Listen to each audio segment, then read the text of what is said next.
Welcome back to Cybersecurity Unmasked, the deep dive from IT BizTech. Hey there. Last time, we were digging into the Canadian Cybersecurity Cooperation Fund, remember? That Right. whole $10.3 million pot. Yeah, that was focused on the government side of things, the policy angle. Right.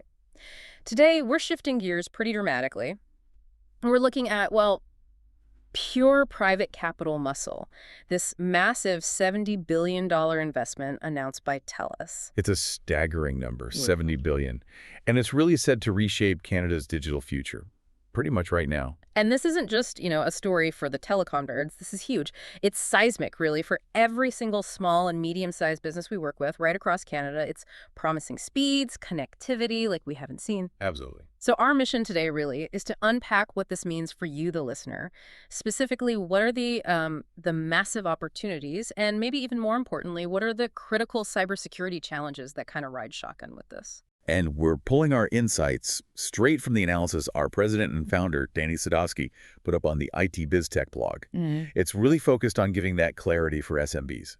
Yeah, it's a great piece. So this 70 billion over the next few years, it's earmarked for expanding those fiber networks, giving rural connectivity a massive boost, and interestingly, building advanced AI data centers right here in Canada. Okay, let's get into it then. This huge bet on Canada's digital infrastructure. It feels like a real turning point. It is. The main goal seems to be future-proofing Canada's, like digital backbone, making sure bandwidth and connectivity aren't the bottlenecks they sometimes are now. So the big question for any business owner thinking about the next, say, 3 to 5 years is, how do I actually use this? How do I capitalize? Exactly. Well, the most immediate benefit seems obvious, but it's still transformative, isn't it? Just faster, much more reliable internet everywhere. Everywhere. And that's key. But the impact, it goes way beyond just downloading stuff faster. Our analysis really highlights how this improved infrastructure starts knocking down a couple of major barriers that have traditionally held smaller businesses back. Okay, like what? Well, the first one is that cloud hesitation we often see. Companies, maybe especially those outside the big urban centers, they've been a bit wary of going all in on cloud tools. Yeah, worried about latency or the connection dropping, a legitimate concern. Totally legitimate. But when the underlying network is just vastly better, that friction starts to vanish. Okay, so that speeds up adoption of things like collaboration platforms, SaaS tools. Exactly. And critical stuff like cloud-based disaster recovery systems become much more practical. Right. Now, here's where I think it gets really interesting. The AI leap. Because before, using powerful, real-time AI, that felt kind of out of reach for most SMBs, didn't it? Too expensive, too complex, needed crazy infrastructure. That's a critical point. Yeah. The cost and complexity, plus the need for that instant high-speed data transfer. Yeah. But now, with these advanced AI data centers being built and just lower latency across the whole network, suddenly, sophisticated AI solutions become, well, affordable, accessible, almost overnight for SMBs. So things like, real-time inventory management, dynamic pricing, complex data analysis on the fly? All of that, things that were previously just enterprise-level tools. Wow. So suddenly you can use AI to automate those repetitive, soul-crushing tasks that just drain your team's time. Freeing them up and improving customer experiences just through better efficiency. It genuinely levels the playing field. Yeah, I can see that, especially for remote and rural businesses. Hugely. If we connect this to the bigger picture, this investment lets businesses shift your focus. They can stop worrying so much about the infrastructure constraints they've maybe dealt with for decades and just focus on innovation, on growth. So they can compete on quality, on service, not just where their office happens to be. Precisely. Yeah. And collaboration across different regions, different teams. That just becomes the new normal, much more efficient. Okay, so the potential to scale faster, cheaper, reach wider markets. It's now really within grasp for almost any Canadian business. It is. But the speed of this change, it demands action, right? You, the business owner, you need to prepare now. And that brings us neatly to the other side of the coin, the inevitable trade-off. Right. What's fascinating and maybe a bit scary is that while adopting all this brings amazing benefits, efficiency, competitive edge, Yeah. it also inherently brings significant new risk. Because more tech, Faster connections means more ways for things to go wrong. Essentially, yes. Right. Rapid tech adoption, expanding your network access. Yeah. Your business's digital footprint grows, sometimes faster than your ability to actually secure it unless you're planning ahead very carefully. So the faster you try to scale using this new infrastructure, the more exposed you could become if the foundations aren't solid first. Precisely. The number one risk we project, the most concerning one, is just a spike in sophisticated cybersecurity threats. Okay. Think about the concept of the attack surface. It's a term we use a lot. Explain that a bit. Sure. So maybe your business used to rely mainly on one local server. A hacker, they basically had one main digital door to try and pick the lock on. Okay. Now imagine you migrate fully to, say, 5 different cloud services. You start using 3 new AI platforms. You connect more remote workers. You've essentially just created, 8, 9, 10 digital doors, all open to the internet, 24/7. Your attack surface grows exponentially. That's a really clear way to put it. More doors. And the vulnerability isn't just the new software itself. No, it's the interconnectedness, how everything talks to everything else across this wider, faster network. Right. Which means a breach in just one poorly configured cloud service, that could potentially compromise data held in 3 others almost instantly. We're shifting from localized security problems to potentially systemic risk within a business. Okay, but let me challenge that slightly. If the infrastructure, the pipes, are so much better, shouldn't managing the transition actually be easier? What are the specific operational hurdles beyond just the raw security threat that you see companies facing? That's a really critical question, because the $70 billion, it solves the infrastructure problem. It doesn't magically solve the implementation problem for each individual business.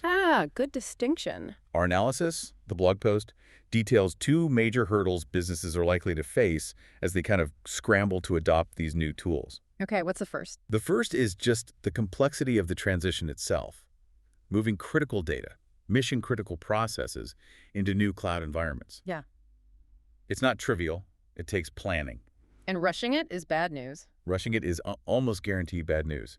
Trying to switch vendors or bolt on an AI platform in weeks instead of months, that inevitably leads to configuration errors. Like what kind of errors? Oh, things like misconfigured access controls who can see what data, or poorly set up data retention policies. These aren't just minor bugs. These can be wide open security gaps just sitting there, hidden, until someone exploits them. That sounds like, a ticking clock. You gain speed up front, but sacrifice security because you're hasty. It really is. And the second major hurdle is the skills gap. Ah. When you introduce these powerful new tools, especially AI-driven ones, they demand a new level of expertise inside the company. You need people who understand how to manage them, maintain them, keep them compliant. And if you don't have that expertise? Well, we see 2 unfortunate things happen. Either the fancy, expensive new tech just sits there, massively underutilized. Right, shelfware. Or, arguably worse, teams start adopting what we call shadow IT. Can you quickly break down shadow IT for listeners who might not know the term? Sure. Shadow IT is basically when departments or even individual employees just bypass the official IT department or protocols. They need a tool now to get their job done fast, so they sign up for some cloud service, maybe a cool AI tool they saw. Without telling IT. Exactly. They buy a subscription with a credit card, they upload sensitive company data, and because IT wasn't involved, that data is now completely outside the company's security controls. It's invisible to the defenses. And that happens because the internal teams maybe lack the skills or the official process is too slow. Often, yes.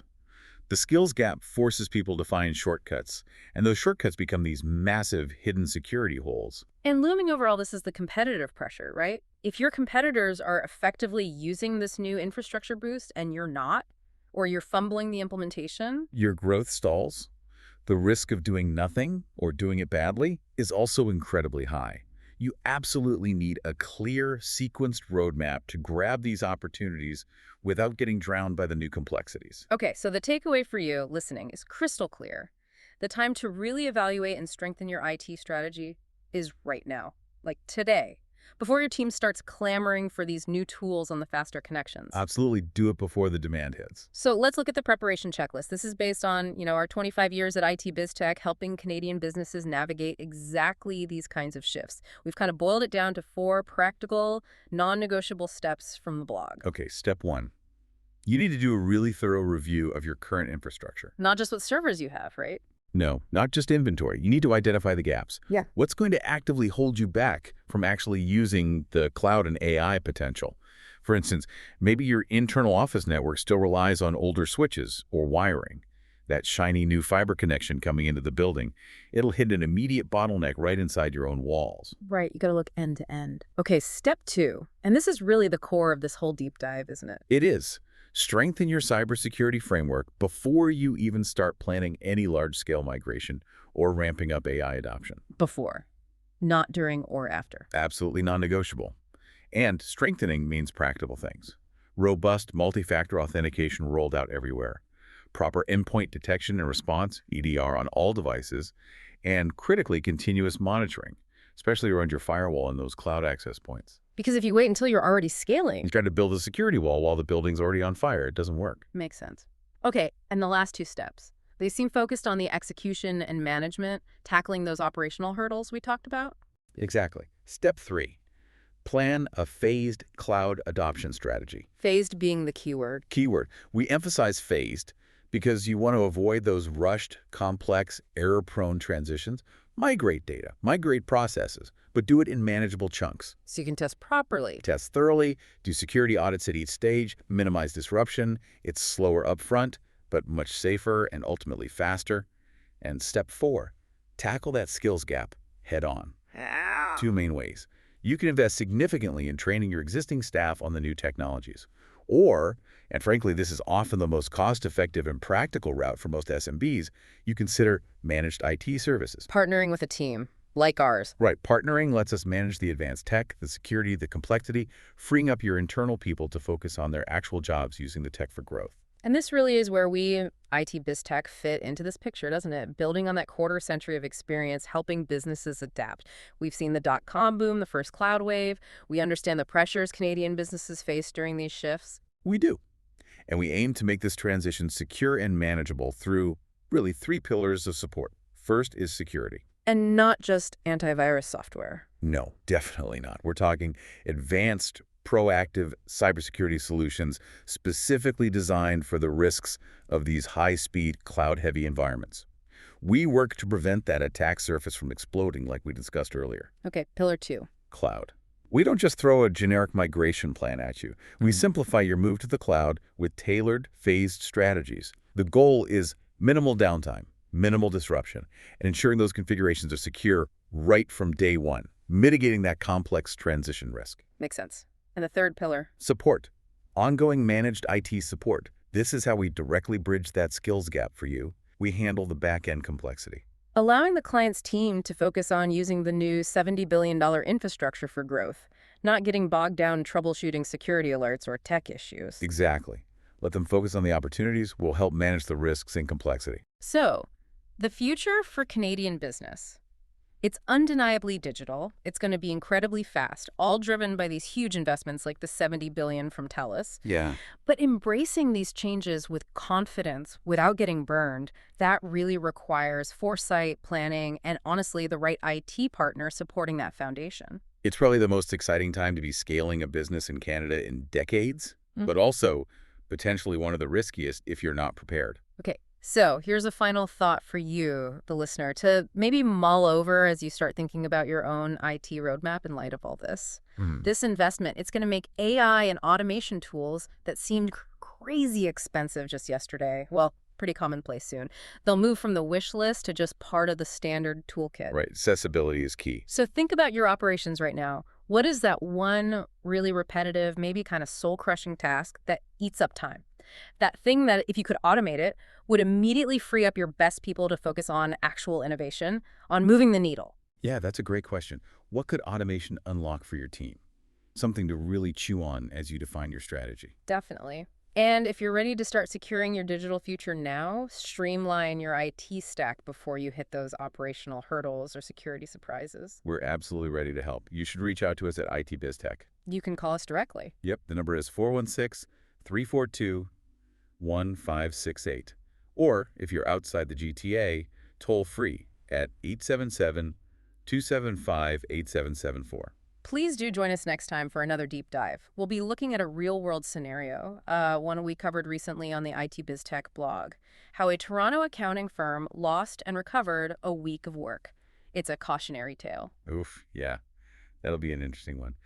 Thanks, everyone, for joining us for this deep dive on cybersecurity unmasked. Yeah, thanks for tuning in. We look forward to helping you navigate the ever-changing digital landscape.